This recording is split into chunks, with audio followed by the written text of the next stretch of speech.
Welcome to Manjula tailoring ಫ್ಯಾಷನ್ಗೆ ಸ್ವಾಗತ. ನಿಮಗೆ ನಾನು ಉಕ್ಸ್ ಹಾಕೋದು ಹೇಗೆ ಮತ್ತು ಕಾಚಗುಂಡಿ ಮಾಡೋದು ಹೇಗೆ ಅಂತ ಹೇಳ್ಕೊಡ್ತೀನಿ. ಮತ್ತು ಎಮ್ಮಿಂಗು ಸಹ ಹೇಗೆ ಈಸಿಯಾಗಿ ನಾವು ಕೊಡೋ ಕಸ್ಟಮರ್ ಯಾವ ಥರ ನಾವು ನೋಡ್ತಾರೆ ಅನ್ನೋದು ಹೇಳ್ಕೊಡ್ತೀನಿ. ಯಾವ ಥರ ಬಿಗಿಯಾಗಿ ಹಾಕಿದ್ರೆ ಅದು ಎಮ್ಮಿಂಗ್ ಅನ್ನೋದು ಕೀಳೋದಿಲ್ಲ ಅನ್ನೋದ್ರ ಬಗ್ಗೆ ಎಲ್ಲ ಡೀಟೇಲಾಗಿ ಹೇಳ್ಕೊಡ್ತೀನಿ. ನನ್ನ ವಿಡಿಯೋ ಇಷ್ಟ ಆದರೆ ಒಂದು ಲೈಕ್ ಕೊಡಿ, ಶೇರ್ ಮಾಡಿ, ಕಮೆಂಟ್ ಮಾಡಿ ಫ್ರೆಂಡ್ಸ್. ಈಸಿಯಾಗಿ ಫಾಸ್ಟಾಗಿ ಹಾಕೋದು ಹೇಗೆ ಅಂತ ನಾನು ಹೇಳ್ಕೊಡ್ತೀನಿ. ಇದು ಈ ಥರ ಹಾಕಿದ್ರೆ ನೀವು ಉಕ್ಸು ಯಾವುದೇ ಕಾರಣಕ್ಕೂ ಬೇಗ ಕಿತ್ತೋಗೋದಿಲ್ಲ. ಥ್ರೆಡ್ ಎಷ್ಟು ಬಿಗಿಯಾಗಿ ಹಾಕೋದು ಅಂತ ನಿಮ್ಗೆ ಹೇಳ್ಕೊಡ್ತೀನಿ ನೋಡಿ. ಈ ರೀತಿ ನಾವು ಸ್ಟಾರ್ಟಿಂಗು ಒಂದು ಮಾರ್ಕನ್ನು ನಾವು ಮಾಡ್ಕೋಬೇಕು ನೋಡಿ. ಈ ರೀತಿ ಮಧ್ಯಭಾಗದಲ್ಲಿ ಒಂದು, ಇದೆರಡರ ಮಧ್ಯಭಾಗ ಒಂದು ಮತ್ತು ಎರಡರ ಮಧ್ಯಭಾಗ ಒಂದು ಹಾಕಬೇಕು. ಹಾಕಾದ್ಮೇಲೆ ಈ ರೀತಿ ಮೇಲಿಟ್ಟು ಉಪ್ಪಟ್ಟಿದ್ದು ಈ ರೀತಿ ಸ್ವಲ್ಪ ಪ್ರೆಸ್ ಮಾಡಿ ಫ್ರೆಂಡ್ಸ್ ಮಾಡಬೇಕು. ಈ ರೀತಿ ಮಾಡಾದಮೇಲೆ ಈ ರೀತಿ ಮಾರ್ಕ್ ಅನ್ನೋದು ಸ್ವಲ್ಪ ಲೈಟಾಗಿ ಬರುತ್ತೆ. ಲೈಟಾಗಿ ಬಂದಾಗ ಈ ರೀತಿ ನೀವು ಅದ್ರ ಮೇಲೆ ಒಂದು ಸಣ್ಣದಾಗಿ ಮಾರ್ಕ್ ಅನ್ನೋದನ್ನ ಮಾಡ್ಕೊಳ್ಳಿ. ಮಾರ್ಕ್ ಆದಮೇಲೆ ನೋಡಿ, ಎರಡು ಕಡೆನೂ ಮಾರ್ಕ್ ಆಯಿತು. ನಾವು ಪದೇ ಪದೇ ಹಿಂಗೆ ಇಟ್ಕೊಂಡು ಹಾಕೋ ಅಂಥ ಅವಶ್ಯಕತೆ ಇರೋದಿಲ್ಲ. ಈಗ ನಿಮಗೆ ಈಸಿಯಾಗಿ ಈಗ ಗಟ್ಟಿಯಾಗಿ ಎಷ್ಟು ನೀಟಾಗಿ ಹಾಕೋದು ಅಂತ, ಅದರಲ್ಲೂ ಡಿಸೈನಾಗಿ ಹಾಕೋದು ಅಂತ ಹೇಳ್ಕೊಡ್ತೀನಿ ನೋಡಿ. ಈ ರೀತಿ ಸ್ಟಾರ್ಟಿಂಗು ನಾವು ಏನು ಮಾರ್ಕ್ ಅನ್ನೋದನ್ನ ಮಾಡ್ಕೊಂಡಿದ್ದೀವಿ ಕಾಣಿಸ್ತಿದೆ ಅಲ್ವಾ, ಈ ಮಾರ್ಕ್ ಅನ್ನೋದನ್ನ ಮಾರ್ಕ್ ಮೇಲೆ ಈ ರೀತಿ ಇಟ್ಕೋಬೇಕು. ಇಟ್ಟು ಅದ್ರ ಮೇಲೆ ಬಿಗಿಯಾಗಿ ಕೈಯನ್ನು ಈ ಥರ ಇಟ್ಕೊಳ್ಳಿ. ಇಟ್ಕೊಂಡಾದ್ಮೇಲೆ ನೋಡಿ, ಕೆಳಗಡೆಯಿಂದ ಹಿಂಗೆ ಚುಚ್ಕೋಬೇಕು.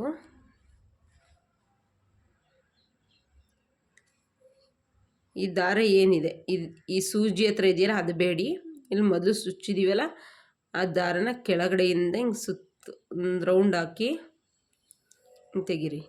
ಮತ್ತು ಇನ್ನೊಂದು ಇದೇ ರೀತಿ ಕೆಳಗಡೆಯಿಂದ ರೌಂಡ್ ತೆಗ್ದು ಮೇಲ್ಗಡೆ ಹಾಕಿ. ಈ ಸೂಜಿ ಹತ್ರ ಇರೋ ದಾರ ತೊಗೊಬೇಡಿ, ಈ ಪಕ್ಕದಲ್ಲಿ ಇರುತ್ತಲ್ಲ ಆ ದಾರ ತೊಗೊಳ್ಳಿ ನೋಡಿ. ಈ ರೀತಿ ಇಟ್ಟು ಈ ರೀತಿ ರೌಂಡ್ ಅನ್ನೋದನ್ನ ಮಾಡ್ಕೊಳ್ಳಿ. ಆಯ್ತಲ್ವ ನೋಡಿ. ಮತ್ತೆ ಈ ಕಡೆಗೆ ಬಂದು ಮತ್ತೆ ಈ ರೀತಿ ಇಟ್ಟು ನೀಟಾಗಿ ತಗೊಳ್ಳಿ. ಕಾಣಿಸ್ತಿದೆ ಅನ್ಕೋತೀನಿ ನಿಮಗೆ. ನೀಟಾಗಿ ನೋಡಿ, ಕೆಳಗಡೆಯಿಂದ ತಗೋಬೇಕು. ಕೆಳಗಡೆಯಿಂದ ತಗೊಂಡು ಹಿಂಗೆ ರೌಂಡ್ ಹಾಕಿ ಹಿಂಗೆ ಎಳ್ಕೊಂಡ್ರೆ ನೀಟಾಗಿ ಬರುತ್ತೆ ನೋಡಿ. ಈ ರೀತಿ ನೀಟಾಗಿ ಬರುತ್ತೆ. ಅದಾದಮೇಲೆ ಇದಿಷ್ಟು ಆಯ್ತಲ್ವ. ಇದಿಷ್ಟು ಆದಮೇಲೆ ನೋಡಿ, ಇಲ್ಲಿಂದ ಒಳಗಡೆಯಿಂದ ಚುಚ್ಚು ಈ ಕಡೆಯಿಂದ ತೆಗಿಬೇಕು. ಕಾಣಿಸ್ತಿದೆಯಲ್ವ, ನಾನು ಇಲ್ಲಿಂದ ಇಲ್ಲಿ ಒಳಗಡೆಯಿಂದ ತೆಗಿಬೇಕು. ಹೊರಗಡೆಯಿಂದನೇ ತೆಗೆದ್ರೆ ಅದು ದಾರ ಕಾಣಿಸುತ್ತೆ. ನಾವು ದಾರ ಕಾಣ್ದೇ ಇರೋ ರೀತಿ ಅನ್ಬೇಕಾದ್ರೆ ಒಳಗಡೆಯಿಂದ ತೆಗಿಬೇಕು. ತೆಗೆದು ಇಲ್ಲಿ ಲಾಕ್ ಅನ್ನೋದನ್ನ ಮಾಡ್ಕೊಳ್ಳಿ. ಲಾಕ್ ಮಾಡ್ಕೊಂಡು ಈ ಕಡೆಯಿಂದ ಕೆಳಗಡೆಯಿಂದ ಚುಚ್ಚಿ ಮೇಲ್ಗಡೆಯಿಂದ ಆ ಕಡೆಯಿಂದ ತೆಗಿಬೇಕು. ಈ ಕಡೆಯಿಂದ ಚುಚ್ಚಿ ಆ ಕಡೆಯಿಂದ ಈ ರೀತಿ ತೆಗಿಬೇಕು. ಇದೇ ರೀತಿ ನೀವು 4 ಸಲ ಮಾಡಬೇಕಾಗತ್ತೆ. ಚುಚ್ಚಿ ಈ ರೀತಿ ತೆಗಿಬೇಕು. ಹಿಂಗೆ ಇಟ್ಕೊಳ್ಳಿ. ಹಿಂಗೆ ಇಟ್ಕೊಂಡು ಇಲ್ಲಿ ಲಾಕ್ ಅನ್ನೋದನ್ನ ಮಾಡ್ಕೊಳ್ಳಿ. 1 2 ರೌಂಡ್.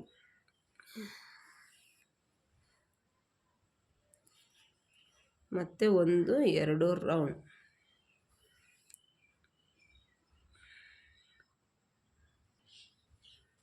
ಕಟಿಂಗ್ಸ್ ಅನ್ನೋದನ್ನ ಮಾಡಿ. ಕಟ್ ಮಾಡಾದಮೇಲೆ ತಿರ್ಗಾ ನಾಟ್ ಹಾಕ್ಕೊಳ್ಳಿ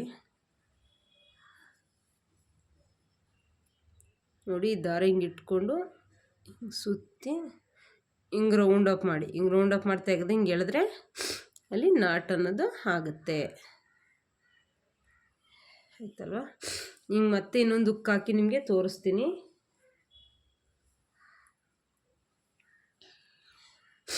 ನೋಡಿ. ಈ ರೀತಿ ಇಟ್ಟು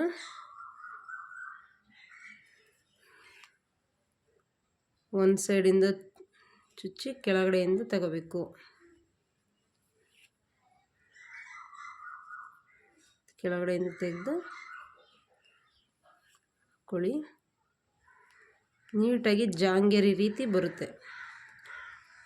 ಜಾಂಗೀರಿ ಹಂಗಿರುತ್ತೆ ಆ ರೀತಿ ನಿಮಗೆ ಇದು ಬರುತ್ತೆ. ಒಂದು ಥ್ರೆಡ್ ಕಟ್ಟಾದ್ರೂ ಸಹ ಇದು ಬ್ಲೌಸ್ ಹುಕ್ಸು ಕಟ್ಟಾಗೋದಿಲ್ಲ. ಬ್ಲೌಸ್ ಹುಕ್ಸು ಬಿಗಿಯಾಗಿರುತ್ತೆ. ಹಂಗಾಗಿ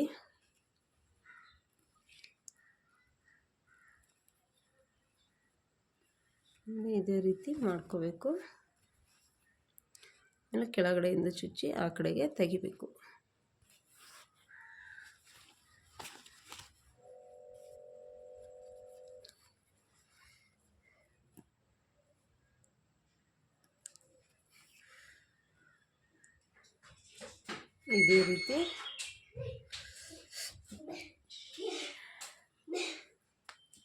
ಇದೇ ರೀತಿ ಚುಚ್ಚಿ ಈ ಕಡೆಯಿಂದ ತೆಗಿಬೇಕು. ಒಂದು 4 ಸಲ ಅದೇ ಟೈಪಲ್ಲಿ ಮಾಡ್ಕೋಬೇಕಾಗುತ್ತೆ ನಾವು.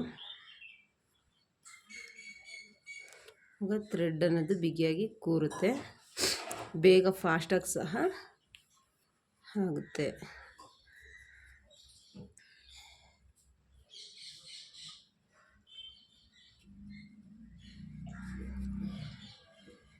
ಈ ರೀತಿ ನಾಟನ್ನು ಹಾಕ್ಕೊಳ್ಳಿ.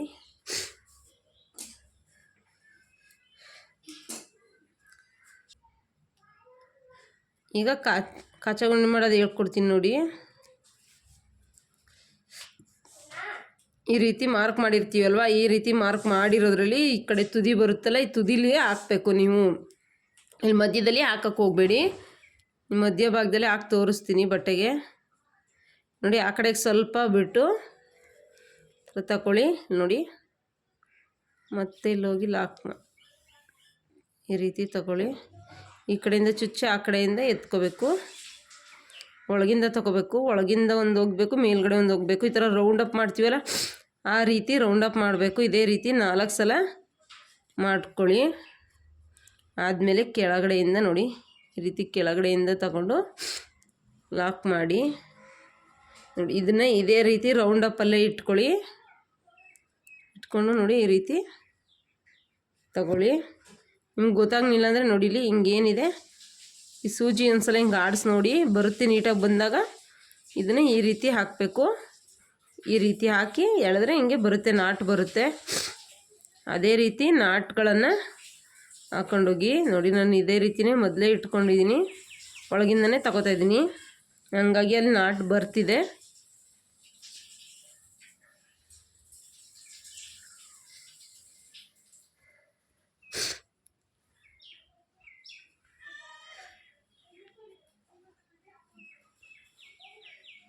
ನೀಟಾಗಿ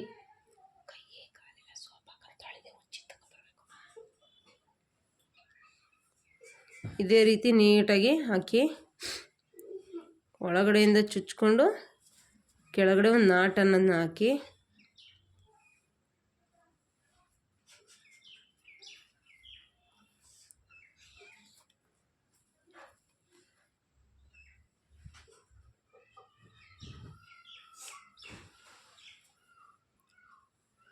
ಕೆಳಗಡೆ ನಾಟ್ ಅನ್ನೋದನ್ನ ಹಾಕಬೇಕು. ಹಾಕಾದ್ಮೇಲೆ ಥ್ರೆಡ್ ಕಟ್ ಮಾಡ್ಕೊಳ್ಳಿ ನೋಡಿ. ಈ ರೀತಿ ಒಂದು ಸಲ ಇಟ್ಕೊಂಡು ಹಿಂಗೆ ರೌಂಡ್ ಅಪ್ ಅನ್ನೋದನ್ನ ಮಾಡಿ ಹಿಂಗೆ ಸುತ್ತಿಬಿಟ್ಟು ಹಿಂಗೆ ದಾರನ ಎಳ್ಕೊಳ್ಳಿ. ಅವಾಗ ನಾಟ್ ಅನ್ನೋದು ಆಗುತ್ತೆ ನೋಡಿ. ನಾಟ್ ಅನ್ನೋದು ಆಯ್ತಲ್ವ. ಅದೇ ರೀತಿ ನೋಡಿ ಎಷ್ಟು ಚೆನ್ನಾಗಿ ಬಂತು ಅಂತ ಕಾಣಿಸ್ತಿದೆ ಅಲ್ವಾ. ಇನ್ನೊಂದು ಹಾಕಿ ತೋರಿಸ್ತೀನಿ.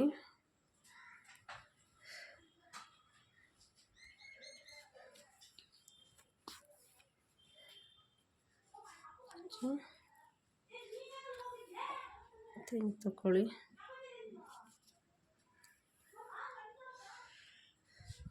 ನಾನು ಕೆಳಗಡೆಯಿಂದ ಚುಚ್ಚಿ ಆ ಕಡೆಯಿಂದ ತಗೋತಾ ಇದ್ದೀನಿ.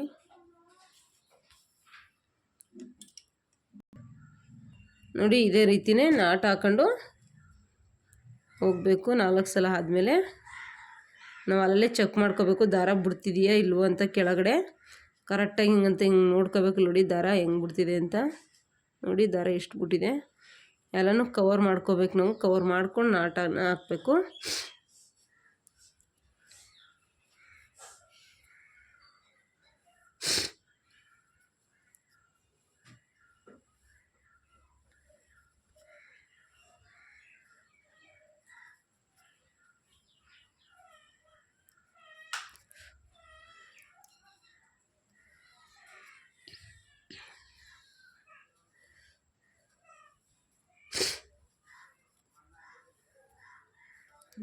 ಆಯಿತು ನಾಟು.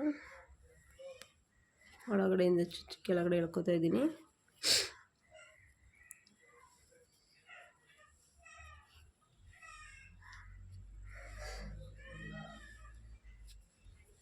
ಎರಡು ನಾಟನ್ನು ನಾನು ಮಾಡ್ಕೋತೀನಿ.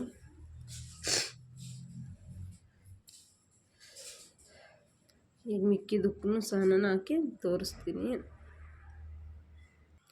ಈಗ ಎಮ್ಮಿಂಗ್ ಮಾಡೋದು ತೋರಿಸ್ತೀನಿ ಫ್ರೆಂಡ್ಸ್. ನಾನು ಉಕ್ಸ್ಗೆ ಆಗಲಿ ಕಾಚಾಗುಂಡಿಗೆ ಅಲ್ಲಿ ಎಮ್ಮಿಂಗೆ ಅಲ್ಲಿ ನಾನು 4 ಎಳೆಯನ್ನು ತೊಗೊಂಡಿದ್ದೀನಿ. ಎಲ್ಲದಕ್ಕೂ ನಾನು 4 ಎಳೆನೇ ತೊಗೊಂಡಿರೋದು. ಈಗ ಎಮ್ಮಿಂಗೂ ಸಹ ನಾನು 4 ಎಳೆನೇ ತೊಗೊಂಡಿರೋದು. ನೋಡಿ, ಇನ್ನು ಸ್ಟಿಚಿಂಗ್ ಅನ್ನೋದು ಏನು ಹಾಕಿರ್ತೀವಿ ಅಲ್ಲಿ ಒಂದು ಲಾಕ್ ಅನ್ನೋದನ್ನ ಮಾಡ್ಕೋಬೇಕು.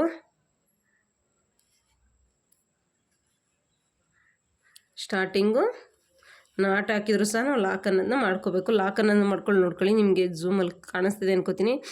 ಈ ಲೈನಿಂಗ್ ಬಟ್ಟೆ ಏನಿದೆ ಆ ಲೈನಿಂಗ್ ಬಟ್ಟೆಯಲ್ಲಿ ಹಿಂಗೆ ದಾರ ಎತ್ಕೊಂಡು ಮೇಲಿಂದ ಹಿಂಗೆ ತಗೊಳ್ಳಿ. ಅದು ಹೊರಗಡೆ ಬಟ್ಟೆಗೆ ಹೊರಗಡೆಯಿಂದ ಬರಬಾರ್ದು ದಾರ. ಆ ರೀತಿ ನೋಡ್ಕೊಳ್ಳಿ. ನೋಡಿ, ಈ ಥರ ಲೈನಿಂಗ್ ಬಟ್ಟೆಲೇ ನೀವು ಒಳಗಡೆಯಿಂದನೇ ಬರಬೇಕು. ಹೊರಗಡೆಗೆ ಅದು ಹೋಗಬಾರ್ದು. ಸೂಜಿ ಹೊರಗಡೆ ಹೋಗದೇ ಇರೋ ರೀತಿ ನೋಡಿ, ಈ ರೀತಿ ತಗೊಳ್ಳಿ. ಈ ರೀತಿ 4 ಎಳೆ ತಗೊಂಡ್ರು ಏನೂ ಆಗೋಲ್ಲ. ನೀವು 2 ಎಳೆ ತಗೊಳಕ್ಕೆ ಹೋಗಬೇಡಿ ಫ್ರೆಂಡ್ಸ್. 2 ಎಳೆ ನೀವು ಬೇಗ ಕಿತ್ತೋಗುತ್ತೆ. ಈ ಎಮ್ಮಿಂಗೆಲ್ಲ ಇಂಥ ರೇಷ್ಮೆ ಬ್ಲೌಸ್ಗಳಿಗೆ 4 ಎಳೆಯಲ್ಲಿ ಮಾಡಿದ್ರೇ ಚೆನ್ನಾಗಿರುತ್ತೆ. ಎಲ್ಲ ಬ್ಲೌಸ್ಗೂ ಚೆನ್ನಾಗಿರುತ್ತೆ ಫ್ರೆಂಡ್ಸ್. ನೀವು ಪ್ಲೈನ್ ಬ್ಲೌಸಲ್ಲಿ ಮಾತ್ರ 2 ಎಳೆ ತಗೊಳ್ಳಿ. ಇಂಥ ಬ್ಲೌಸ್ಗೆಲ್ಲ ಲೈನಿಂಗ್ ಹಾಕಿ ಹೊಲಿಯೋದಕ್ಕೆಲ್ಲ 4 ಎಳೆನೇ ತಗೊಳ್ಳಿ. ಯಾಕೆಂದರೆ ಹೊರಗಡೆ ನಾವು ಕಾಣೋ ರೀತಿ ದಾರ ತೆಗಿಯಲ್ವಲ್ಲ, ಹಾಗಾಗಿ 4 ಎಳೆ ತಗೊಂಡ್ರು ಏನು ವ್ಯತ್ಯಾಸ ಆಗೋದಿಲ್ಲ. ಇನ್ನೂ ಗಟ್ಟಿಯಾಗಿ ನೀಟಾಗಿ ಕೂರುತ್ತೆ. ನೋಡಿ, ನಾವು ಇಲ್ಲಿಗೆ ಬಂದಮೇಲೆ ಒಂದು ಲಾಕ್ ಅನ್ನೋದನ್ನ ಮಾಡ್ಕೋತೀನಿ. ಇಲ್ಲಿ ನಾವು ಡಾಟ್ ಅನ್ನೋದನ್ನ ಹಿಡ್ದಿರ್ತೀವಲ್ಲ ಬ್ಯಾಕಲ್ಲಿ, ಅಲ್ಲಿ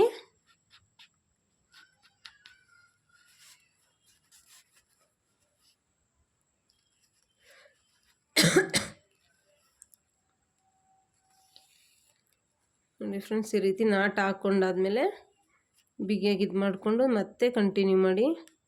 ಅದೇ ರೀತಿ ಲೈನಿಂಗ್ ಮೇಲೇ ಲೈನಿಂಗ್ ಒಳಗಡೆಯಿಂದನೇ ದಾರ ಬರಬೇಕು.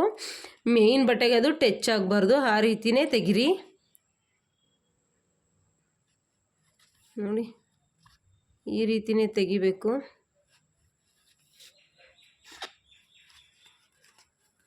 ತೋರಿಸ್ತೀನಿ ನೋಡಿ. ಯಾವುದೇ ಕಾರಣಕ್ಕೂ ನಾವು ಈಚೆ ದಾರ ಅನ್ನೋದು ನಮಗೆ ಕಾಣೋದಿಲ್ಲ.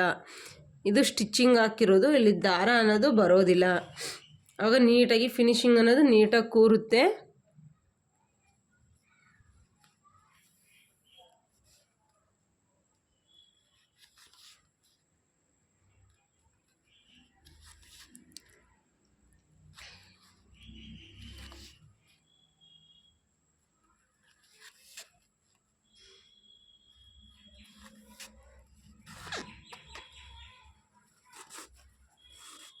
ಅಲ್ಲಲ್ಲಿ ಈ ರೀತಿ ಸ್ಟ್ರೈಟ್ನೆಸ್ ಅನ್ನೋದನ್ನ ಮಾಡ್ಕೊಳ್ಳಿ.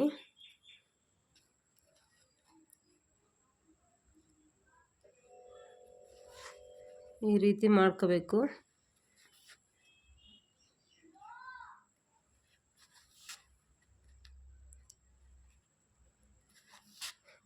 ಇದೇ ರೀತಿ ಎಲ್ಲನೂ ಫಿಲ್ಲಿಂಗ್ ಅನ್ನೋದನ್ನ ಮಾಡ್ಕೊಳ್ಳೋಣ. ಅಲ್ಲಲ್ಲೇ ಈ ರೀತಿಯೇ ಮಾಡ್ಕೋಬೇಕು. ಮಾಡಿಕೊಂಡು ನೀವು ತಿರ್ಗಾ ಮತ್ತೆ ಅದೇ ರೀತಿಯೇ ಕಂಟಿನ್ಯೂ ಮಾಡಿ.